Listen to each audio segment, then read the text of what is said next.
সুপ্রিয় দর্শক কেমন আছেন? চলে আসলাম এইমাত্র আগামীকালকে 16ই জানুয়ারি 2026 শুক্রবার খুবই গুরুত্বপূর্ণ শীত মৌসুমি বায়ু তীব্র শীতল ঘন কুয়াশা তাপপ্রবাহ এবং আবহাওয়ার খবর নিয়ে দর্শক বিভিন্ন অঞ্চলে দেখা মিলছে ঘন কুয়াশা এবং তীব্র শৈত্যপ্রবাহ। এদিকে আবহাওয়াবিদদের দেওয়া আগামী 24 ঘন্টা আবহাওয়ার পূর্বাভাস অনুযায়ী আবহাওয়ার কোনো পরিবর্তনের সম্ভাবনা নেই এমনটাই জানা যাচ্ছে।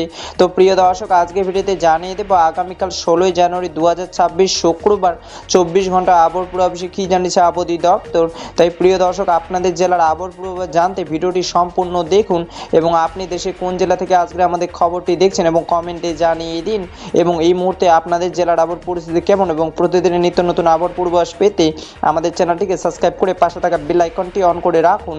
এবার জেনে নিই এক নজরে দর্শক এই মুহূর্তে আগামীকাল 16ই জানুয়ারি 2026 শুক্রবার সকাল 9টা থেকে পরবর্তী 24 ঘন্টা আবহাওয়ার পূর্বাভাসে আবহাওয়া দপ্তর জানিয়েছে অস্থায়ীভাবে আংশিক মেঘলা আকাশ সহ বাংলাদেশে আবহাওয়া শুষ্ক থাকতে পারে এবং শেষ রাত থেকে সকাল পর্যন্ত নদী বন্দর এবং নিচু অঞ্চলগুলোতে কোথাও কোথাও হালকা থেকে মাঝারি ধরনের ঘন কুয়াশা পড়তে পারে এবং দেশের অন্যান্য সকল অঞ্চলগুলোতে কোথাও কোথাও হালকা কুয়াশা পড়তে পারে এবং শুক্রবার 24 ঘন্টা বাংলাদেশের দিন ও রাতের তাপমাত্রা প্রায় অব্যাহত থাকতে পারে এবং উত্তরে হিমালয় থেকে ঘন্টায় 8 থেকে 9 কিলোমিটার বেগে প্রভাবিত হচ্ছে শৈত্যপ্রবাহ কনকনে ঠান্ডা বাতাস।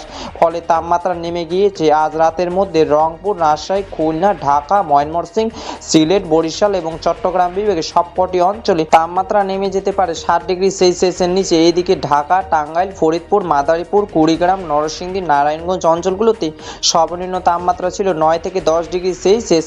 আবহাওয়াবিদ জানিয়েছে 16ই জানুয়ারি 2026 শুক্রবার আংশিক মেঘলা আকাশ সহ বাংলাদেশে আবহাওয়া শুষ্ক থাকতে পারে এবং মধ্যরাত থেকে সকাল পর্যন্ত ঘন কুয়াশা পড়তে পারে। দর্শক এই ছিল আমার কাছে আবহাওয়ার খবর। দেখা হবে পরবর্তী দিনে আবহাওয়ার ভিডিওতে। ততক্ষণ পর্যন্ত সুস্থ থাকুন, ভালো থাকুন, ধন্যবাদ।